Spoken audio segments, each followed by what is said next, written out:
Para que dos grandes feitos não se perca a memória, a 28 de setembro de 1893, no dia do aniversário do rei Dom Carlos e da rainha Dona Amélia, o Futebol Clube do Porto é fundado, por obra e graça do jovem de 20 anos, António Nicolau de Almeida, um comerciante de vinho do Porto que descobriu o futebol nas suas viagens à Inglaterra. Passados 125 anos, o Futebol Clube do Porto é o clube mais bem sucedido de Portugal, com 7 títulos internacionais. O número de adeptos não para de crescer e, ainda hoje, não paramos nunca de nos surpreender, cada vez mais. Os portistas, de facto, estão há muito espalhados pelos 4 cantos do mundo. O mundo e o orgulho portista é imenso e inigualável. Portistas à conversa num café, num agradável início de noite primaveril em 2012. Os temas surgem naturais, orgânicos, frutos da boa disposição e energia dos convivas. Algumas horas depois, surgia pela primeira vez a ideia do Dia do Clube. Um dia que nos acompanha com calor no coração, que serve para unir e para que todos juntos possamos erguer o nosso clube até ao topo mais alto, que só é limitado pela nossa imaginação. O Dia do Clube é sempre um dia inesquecível, que permanece na memória de todos os portistas. Um dia do clube, pelo clube, para o clube.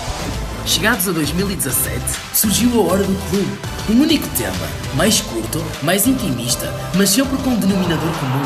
Portistas em volta de uma mesa e o Futebol Clube do Porto como pano de fundo. Com este, chegou também o Minuto do Clube, uma história em 60 segundos, porque todo portista tem uma história que merece ser contada.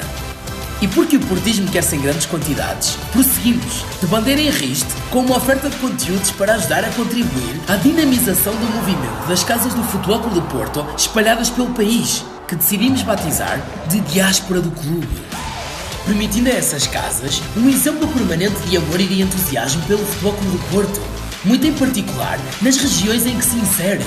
Não serem apenas meros centros de convívio de portistas, mas sim potenciar uma envolvência desportiva, cultural e musical muito mais profunda, numa apologia de um Futebol Clube do Porto cada vez maior e diferenciador de todos os outros. Este é o desafio que propomos ao Futebol Clube do Porto, ancorado no departamento de filiais e delegações do clube. Então, a partir de hoje, estamos à disposição de todas as casas, numa ótica de proximidade e união de uma região em torno de um clube, criando condições para que as barreiras geográficas se dissipem e, acima de tudo, que a distância não seja um impedimento para continuarmos unidos sob a insígnia de um clube que é nosso e que tanto orgulho nos dá em seguir.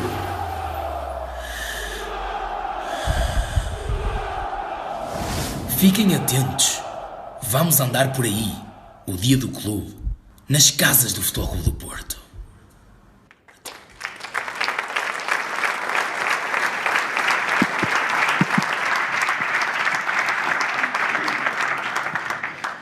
O Dia do Clube também é um pouco isto, e a nossa ideia, e que já o fizemos e concretizamos em algumas situações, e começamos por ceia, é levar também um pouco este modelo do Dia do Clube a todas as casas do Futebol Clube do Porto, onde haja adeptos que tenham interesse em receber o Dia do Clube, porque a proximidade entre os adeptos e fazer crescer o portismo é uma das nossas grandes missões. Vamos agora dar início ao último painel da tarde, que é a 40ª cifra, em que o tema é música, e eu há pouco esqueci-me de referir aqui uma coisa que me parece que é muito importante. A ideia da 40ª Sinfonia, o Sinfonia tem uma razão de ser, porque quando nós estávamos a pensar no nome e nos surgiu a ideia de Sinfonia, nós fomos ver o que é que significava a palavra Sinfonia. E sinfonia vem de uma expressão grega que diz todos os sons juntos. E isso é o Dia do Clube, todos a uma só voz. E isso é o Futebol Clube do Porto, todos a uma só voz. E isso são os adeptos do Futebol Clube do Porto, todos a uma só voz. com um único propósito, em todos os estádios, em todos os pavilhões, sempre o Porto em primeiro lugar e sempre o lema que é para vencer. E isso ninguém nos vai tirar porque faz parte do nosso ADN.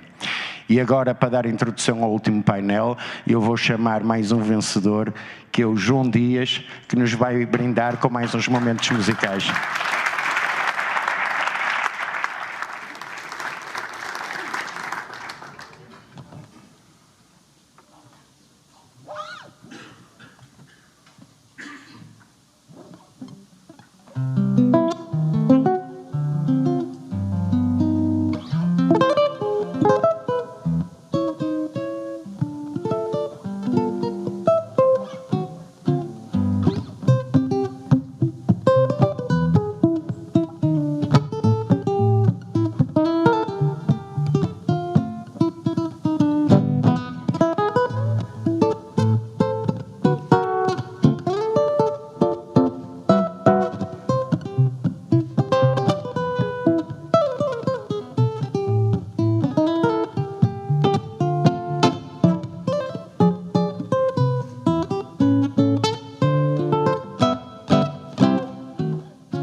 Olá, muito boa tarde a todos. Obrigado desde já pela vossa atenção e pela vossa presença.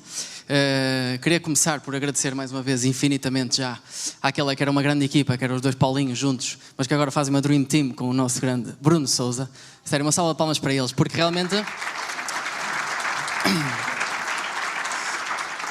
realmente fazem aquilo que é o Futebol Clube do Porto, que é um clube muito mais bairrista, muito mais chegado às pessoas. Eles são o nosso contacto quase. Quando é que nós podemos ter um evento com estas pessoas, com este nível, tão próximos do Presidente, também junto do trabalho que temos com as casas. E depois dão-me uma liberdade imensa, a mim dizem-me sempre podes tocar o que quiseres, dentro da guitarra e da música, não é? Mas os temas que quiseres. E hoje era livre, pela primeira vez, toquei aqui um tema jazz, chama-se o All of Me. De seguida irei tocar também outro tema diferente, só para vos musicar um bocadinho o ambiente. Mas já que estávamos aqui o tema, tínhamos começado aqui com a questão do centralismo, que também às vezes temos que fazer uma meia-culpa e há às vezes também uma luta contra o centralismo que às vezes a linha é curta para parecermos bacocos nesta luta e eles conseguem fazer de nós bacocos ou malucos, mas vou contar a minha experiência e sou maluco à minha maneira e à minha medida. Eu participei num programa destes de televisão, daqueles que se fazem em Lisboa, já foi em 2020, portanto acho que já caducou e acho que posso falar agora das coisas. Mas basicamente, as pessoas mais perto sabem e posso partilhar. Eu fui lá ao programa, faço o que sei, sim, muito giro, podes passar, mas é preciso ter, como devem saber ou não, mas dá jeito de ter uma doença ou qualquer coisa desse género, sem desvalorizar, mas uma história de vida é importante para que a tua história possa prosseguir. E na altura eu achei que tenho as doenças como todos e como todas as pessoas, mas não queria ser conhecido por causa disso, não é?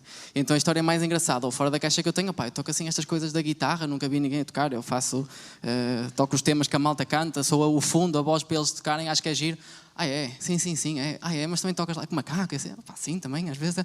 Então se não passares, eles vêm aqui e partem isto tudo. Não se trata disso, é só, mas ficou assim a história. Pronto, quando é que dá na televisão? Vai para casa, a gente liga-te. Até hoje, a gente liga-te. Isto é a minha história. Vi outra vez a publicidade do programa, não, vou lá outra vez. Vou omitir esta parte do Porto. O que é que se passa? Foi isso, passei. De repente passo na televisão, quando já estou na televisão já posso comunicar. Isto que vos contei até agora, contei ao nosso Mr. Sérgio Conceição num dia que tive a sorte de tocar ao balneário e o Presidente estava a entrar, eu não sei se estava lá dentro, eu disse, você já viu? E depois eu fui e omiti que era do Porto e já passei. E o Mr. filhos da... Disse aquela... Também E nada, depois nessa segunda fase também tem sempre os detalhes, não é?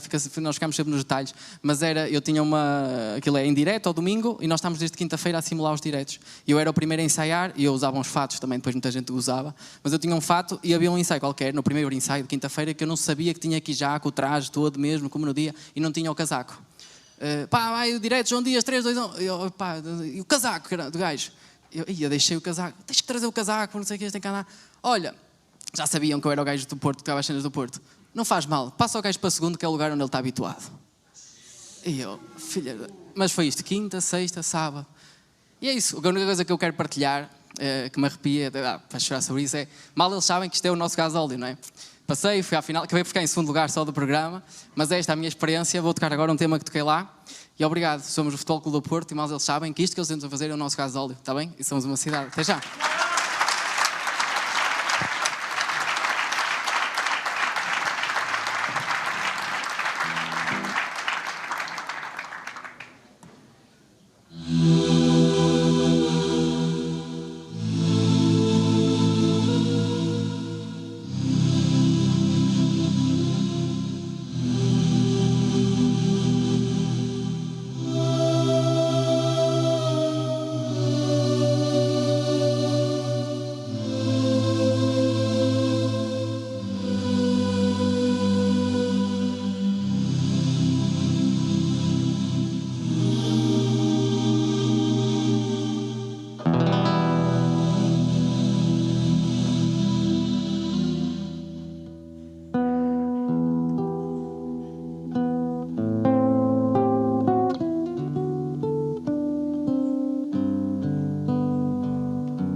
Obrigado. Fantástico.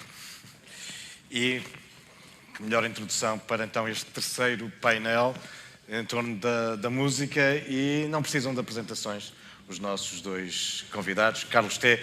e Miguel Guedes.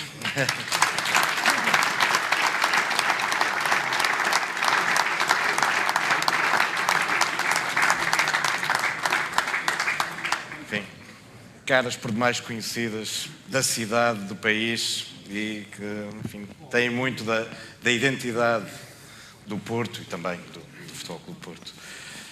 Começava, não vais levar a mal, mas começava pelos mais velhos. 40 anos, não é? Da chegada de Jorge Nuno Pinto da Costa aqui à presidência do clube. E é por aí, um pouquinho antes, pouco antes, que também não chega, porque ele já cá estava, mas que ficamos a conhecer o Chico Fininho. Carlos, o Chico Fininho hoje reconheceria este Porto? Há uma parte que eu acho que continuaria igual, que são os lampiões tristes e sós. Mas o resto da cidade...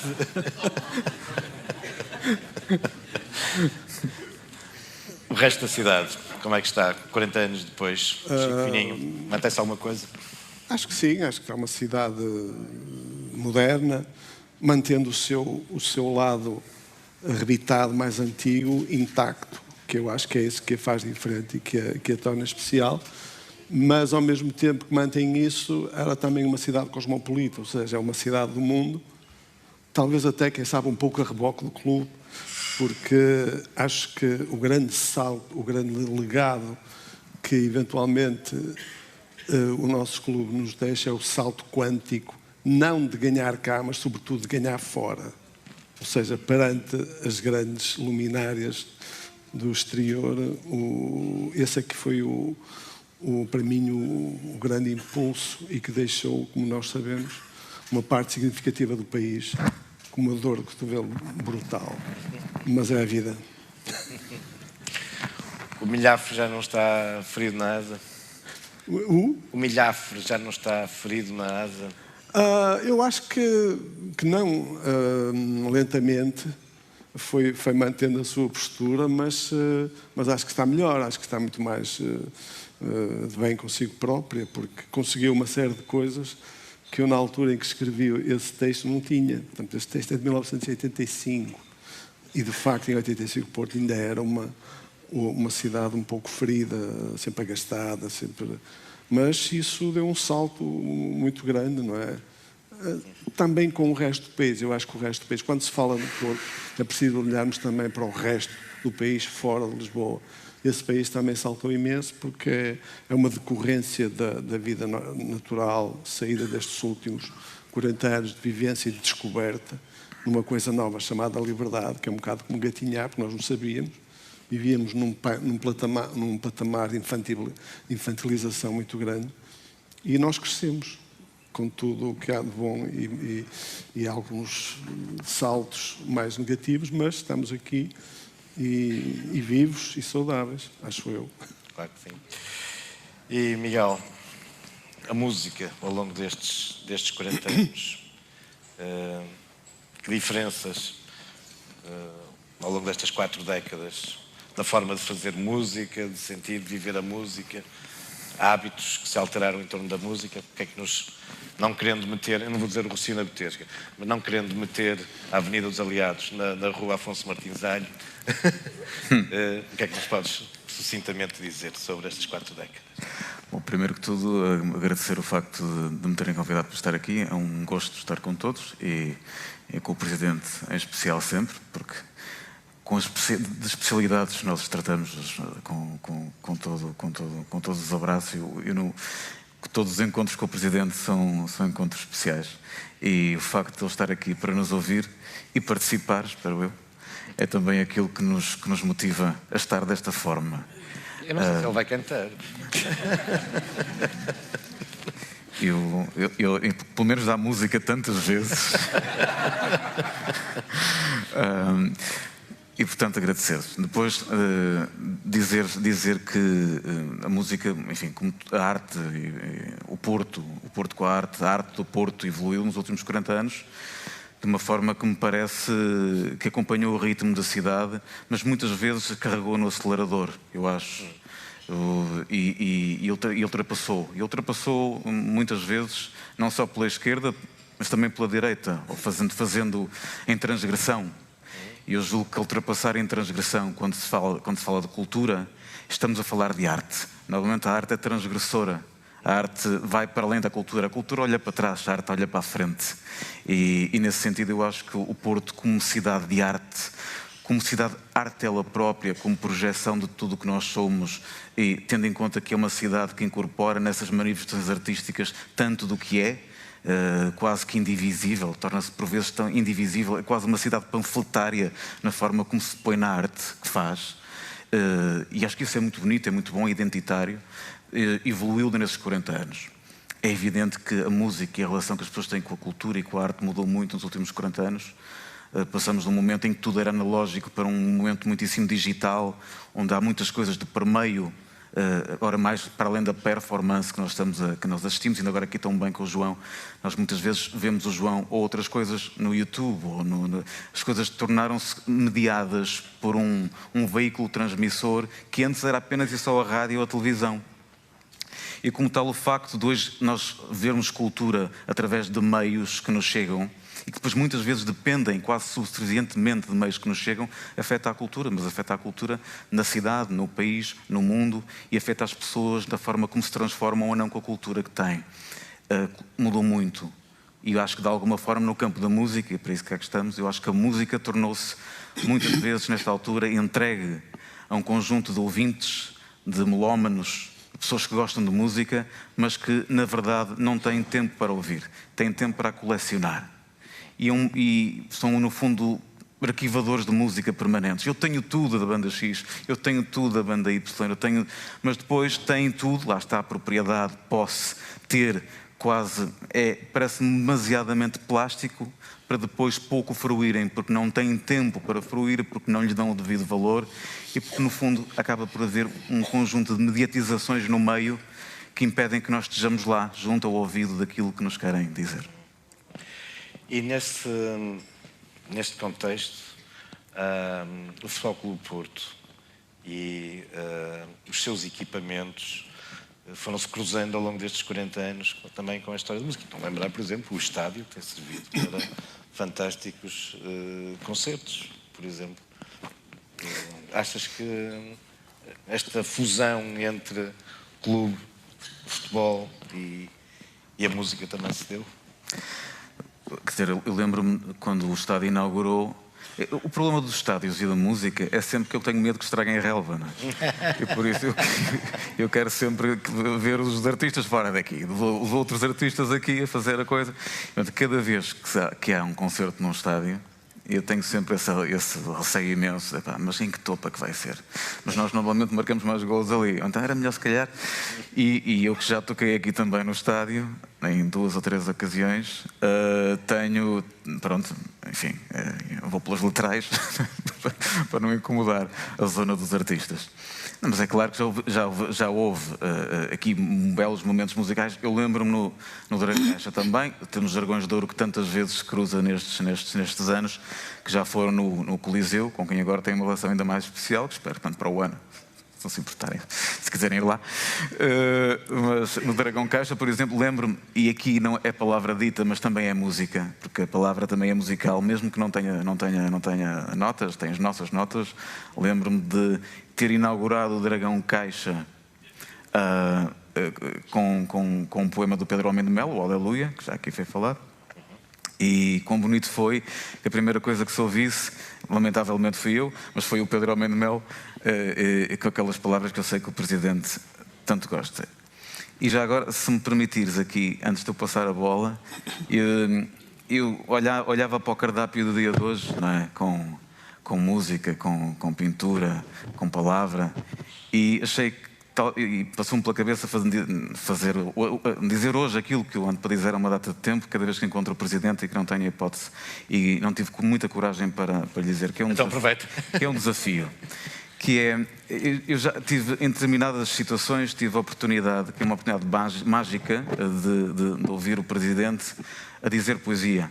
E de facto eu gostava muito, no momento em que estamos a falar de arte, eu desafiar, Presidente, um dia que queira, se quiser, a vir ao meu estúdio gravar a poesia que diz, porque eu gostava que isso ficasse registado, porque é uma projeção do seu presente, é uma projeção do seu futuro.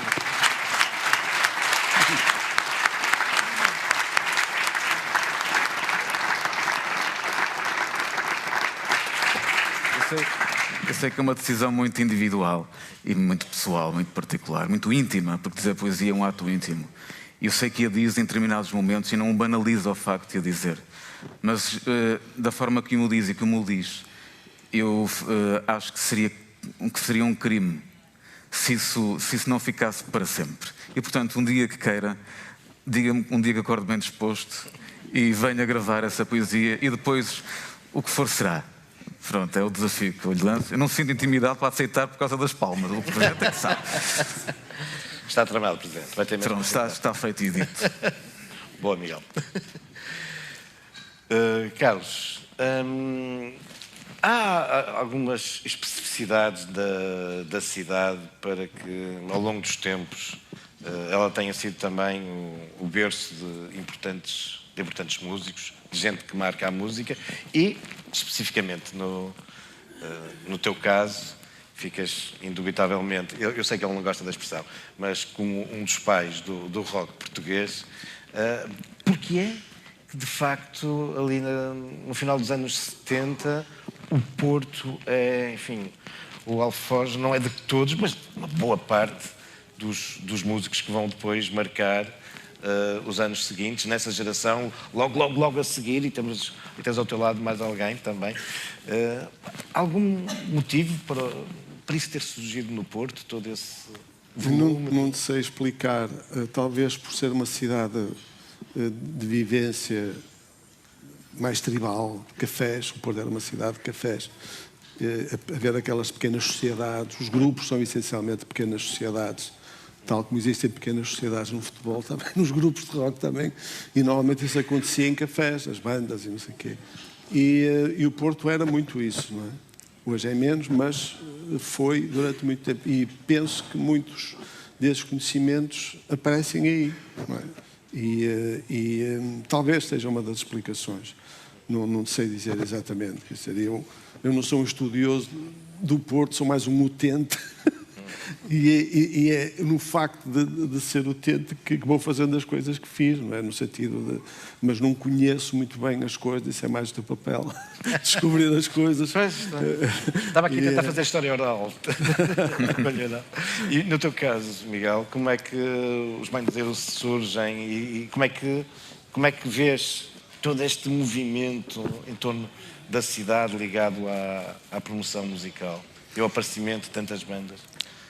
Os Blind Zero aparecem há quase 30 anos, nós fazemos 30 anos, inacreditavelmente, no próximo ano, e como tal aparecem numa altura em que o Porto não tinha, era uma cidade cosmopolita, como é evidente, mas não vivia com o turismo, não vivia pelo turismo, e muitas vezes há, em algumas franjas, para o turismo, no que isso tem de bom e mau.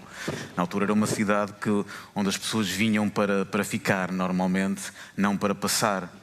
E acho muito bem que passem, e acho que é uma cidade diferente, mais vital e globalmente mais extraordinária e mais habitada por diferentes culturas, diferentes pessoas.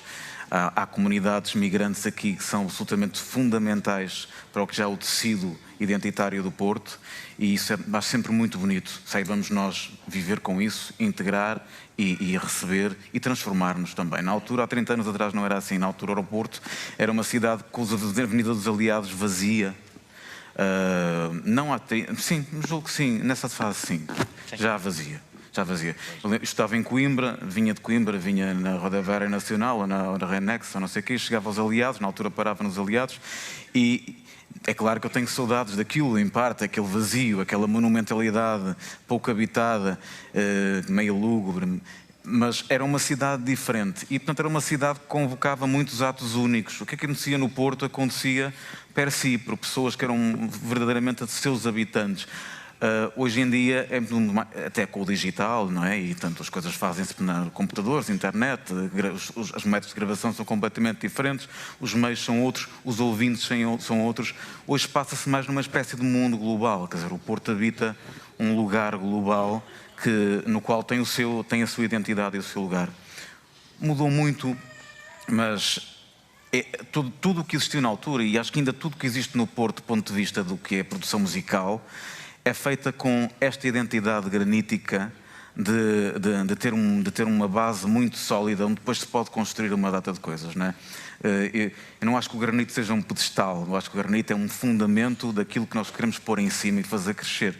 E nesse sentido, os Blind Zero, os Clã, o Zen, o Rui Veloso, o Carlos T, cada um no seu momento, cada um cresceram, o Abrunhosa, o Pedro, cresceram disto, do facto de, penso eu, considerarem o granito como uma bela base de crescimento e de elevação, se quiseres.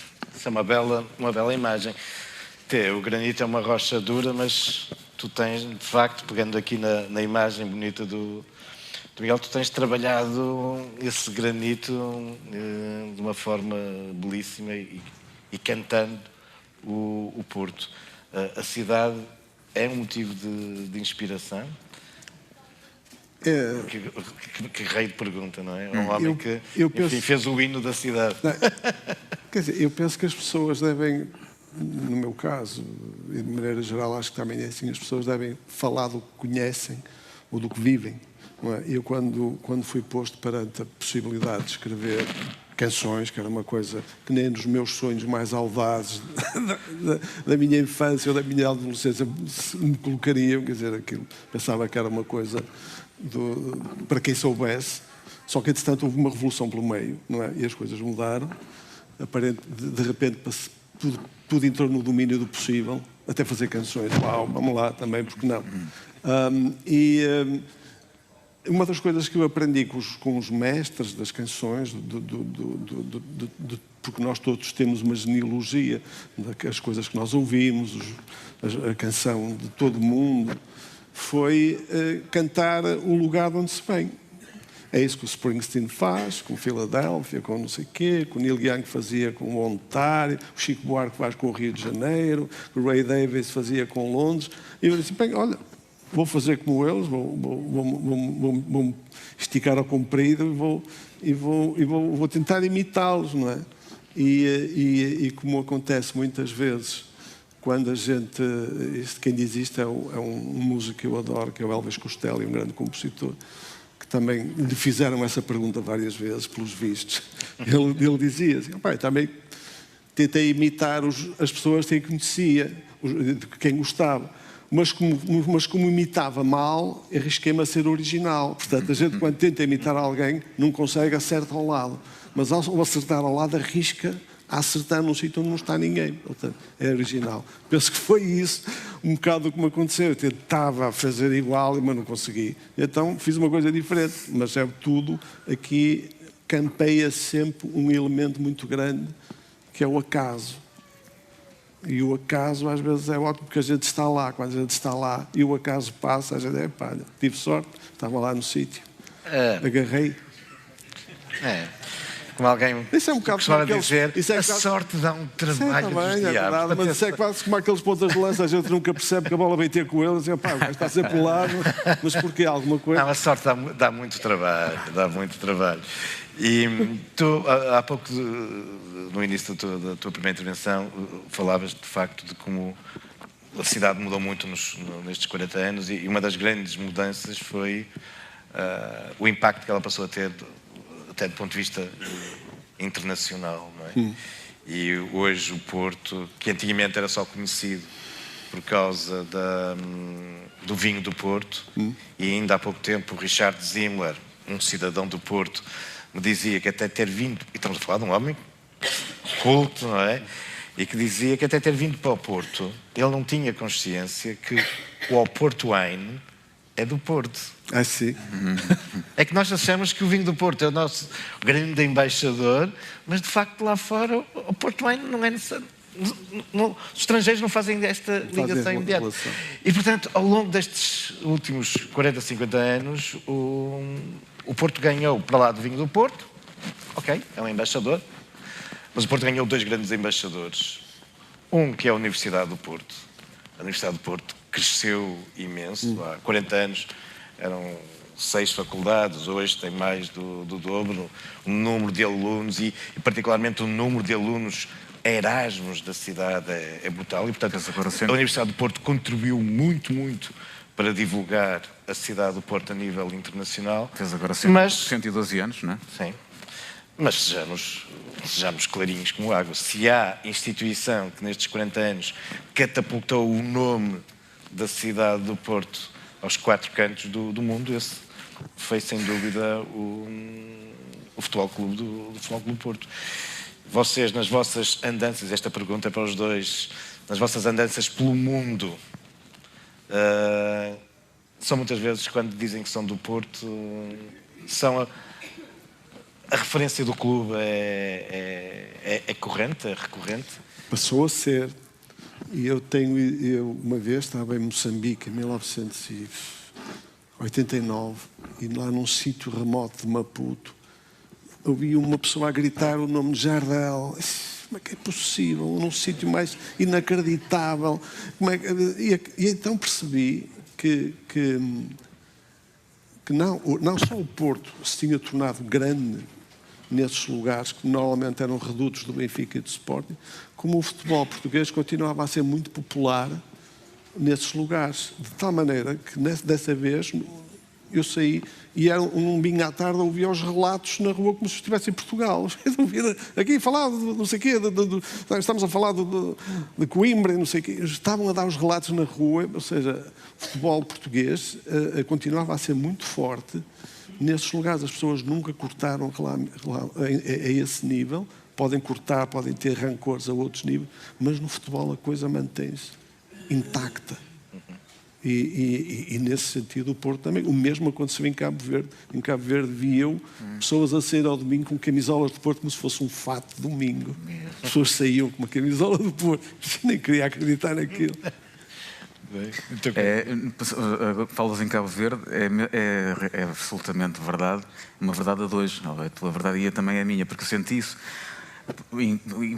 Pelo facto de fazer alguns programas de televisão sobre desporto, como o Trio de Ataque, por exemplo, eu fui em trabalho e em férias das duas formas, em momentos diferentes, a Cabo Verde.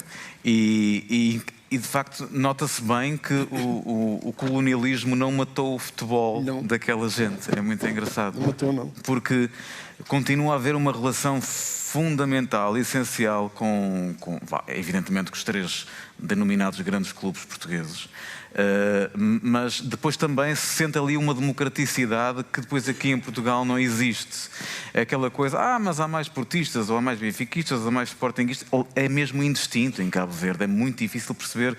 De repente nós pensamos, o colonialismo deixou marcas. E como é que o colonialismo terá deixado marcas? Naturalmente transportando a marca que de alguma forma se ligava à ideologia, à idiosincrasia do antigo regime. E seguramente não era o Futebol Clube do Porto. E nesse sentido, chegar a Cabo Verde e perceber, e noutros países, e perceber que de facto as marcas democratizaram-se e os clubes democratizaram-se, e há ali um bom meio de pessoas de todos os clubes, é muito bonito e mostra que, enfim, se calhar a liberdade fez mais por eles do que por nós, ainda. Desse ponto de vista.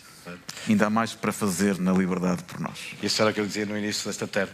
Não deixa de ser interessante que Cesária Évora, já que estou aqui com músicos, com homens da música, a Cesária Évora levou no seu caixão a bandeira do Futebol Clube do Porto. Isso também. Mas é isso. É um sinal. E, aliás, eu conhecia em Moçambique, que tinha lá em Cabo Verde, tinha lá um bar, o Alberto, que foi no defesa esquerdo do Benfica, teve uma perna partida. Ele tinha um bar. E ele queixou-se que havia adeptos a mais do Porto, porque era costume. Já não é bem a mesma coisa, isto costumava ser uma cena do Benfica, agora há gajos do Porto para dar parte, uma mudança aqui, tal. Miguel, vamos ter mais... E Miguel, também Pedro, vamos ter mais músicas em que o Futebol Clube do Porto, o Jardel voando sobre os centrais ou outras coisas que tais, poderão continuar a inspirar-vos? Eu acho, enfim, o Porto é sempre a cidade do Porto, as pessoas do Porto, porque são a nossa família, não é? Nós temos uma espécie de vários ecossistemas, uns sons de vizinhança, que passam quase relações de condomínio, nós temos relações de condomínio, relações de vizinhança, relações familiares, relações de cidade, não é? Tudo isto se conflui. O Futebol Clube do Porto entra sempre nas minhas canções pelo facto de ser um grande espaço de felicidade. Isto vale o que vale, mas se calhar é comungo com toda a gente que aqui está, não é? Se eu olhar para as 10 grandes alegrias da minha vida, seguramente que o Porto está em 3 ou 4. E pronto, já tive um filho. Portanto, estamos a falar sempre de coisas que são verdadeiramente axolotes, mas ficam ali 3 ou 4. Há cerca de 40 anos, quando a assinatura do meu cartão de sócio mudou e se arredondou para Jorge Nuno Pinto da Costa, depois do Dr. Américo de Sá, mudou muito na vida de todos nós. Isso é algo que nós transportamos sempre, vivemos sempre, e foi uma grande alegria, um grande movimento transformador que nós nem sequer sonhávamos ou supunhamos que pudesse acontecer, e que nos levou hoje a mim olhar para as 10 minhas maiores alegrias e ver Viena de joelhos com o meu pai na sala, a comemorar com champanhe, a minha primeira vez com champanhe, não é? Ou ver Gunsel Kitchen, ou ver o Dublin, ou ver o Kelvin, ou ver quando o estádio voou, não é? De repente estava tudo no ar. E são coisas que... e tantas outras alegrias pequenas, mas não necessariamente menores, que fazem aquilo que eu sou identitariamente. E, portanto, quando convoco alegria, quando convoco ódio, quando convoco para as minhas canções, convoco sempre um pedaço do meu Porto. Bem, muito obrigado aos dois.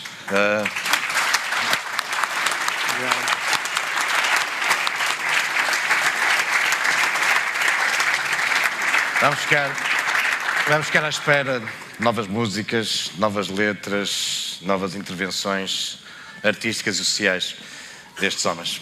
Obrigado. Obrigado.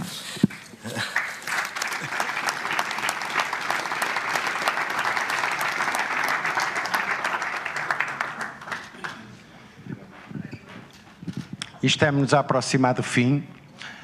Espero que tenha sido uma tarde bem passada e bem aproveitada por todos. E para terminarmos, tenho que chamar mais uma vez ao palco os meus companheiros da organização do Dia do Clube, o Paulo Santos e o Bruno. Pedir uma salva de palmas pelo esforço.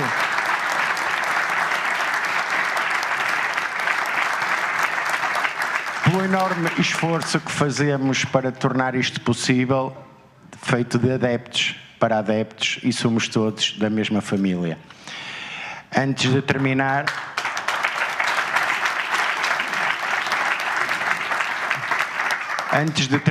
porque obviamente, e como todos os eventos do Dia do Clube, temos mais uma vez que todos cantar o nosso hino, eu gostaria de dar a palavra para encerrar este evento ao nosso presidente, ao Sr. Jorge Nuno Pinto da Costa.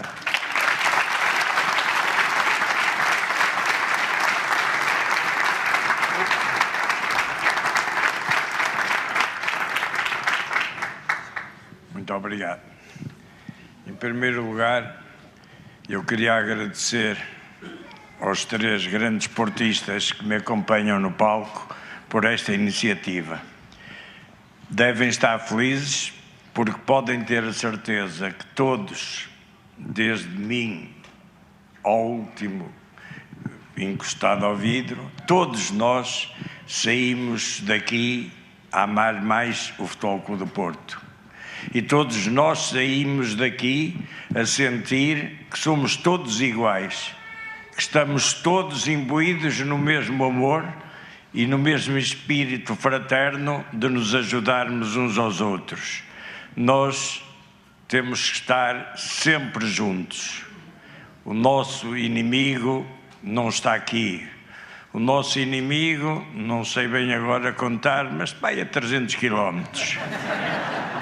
Esses é que necessitam de, como resposta da nossa união, do nosso trabalho. E quando se trabalha imbuídos do espírito com que foi lançado e efetuado este Dia do Clube, eu posso vos dizer que saio daqui muito feliz, saio daqui com a certeza de que cada vez mais o Futebol Clube do Porto será unido em prol do futuro, que não viverá dos factos passados nem das vitórias alcançadas, mas que viverá sempre a pensar no dia da manhã, que tem que ser melhor do que o dia de hoje e do que foi o dia anterior. Queria uma palavra de muita simpatia e muita estima para todos aqueles que formaram estes magníficos painéis e para o nosso querido historiador Joel Neto. Foram realmente momentos muito interessantes, foram momentos que a todos nos prenderam. Acho que estamos tantos aqui como quando se iniciou este dia do clube, sinal da qualidade com que nos conseguiram prender a nossa atenção. Queria dizer ao meu querido amigo Miguel que eu já estive para gravar várias vezes alguns poemas, mas vou-lhe explicar porque não o fiz. Havia um grande amigo meu, seu colega na advocacia, que tinha uma editora que era Ideias e Rumos, que publicou um livro meu que teve um grande sucesso, creio que pelo editor, que foi Os Largos Dias Têm 100 Anos. E ele tinha um sonho, e dizia ele mesmo que era o sonho para terminar a carreira de editor, que ele queria se dedicar só à advocacia, que era que eu fizesse uma gravação para ele publicar um CD juntamente com os poemas que ele escolhesse. E eu achei sempre que isso era presunçoso e por isso recusei e dizia-lhe vamos pensar e não vamos pensar. Não havia dia nenhum que eu o encontrasse que ele não me falasse nisso. Entretanto, ele infelizmente faleceu. Eu já fui convidado por várias pessoas, por várias editoras, até por uma livraria famosa do Porto, mas senti sempre que se estivesse a fazer isso, estava a ser ingrato para com um homem que me dedicou muita atenção ao ponto de publicar um livro meu que ele disse que foi o recorde da sua editora e foi por isso que nunca o fiz. No entanto, um dia pode ser, já recentemente fui abordado para fazer isso e eu acho que como editora já acabou e ele se calhar ficaria até contente se eu fizesse, sabe-se lá, um dia, quando eu tiver 100 anos, eu sou capaz de pensar nisso, mas queria agradecer o seu convite e uma palavra muito sentida de agradecimento a todos que aqui vieram. Estes homens mereceram bem que vocês aqui estivessem. Foi realmente uma grande jornada que me sensibilizou muito, que me tocou no coração e espero que daqui a um ano estejamos todos aqui e mais alguns. Muito obrigado.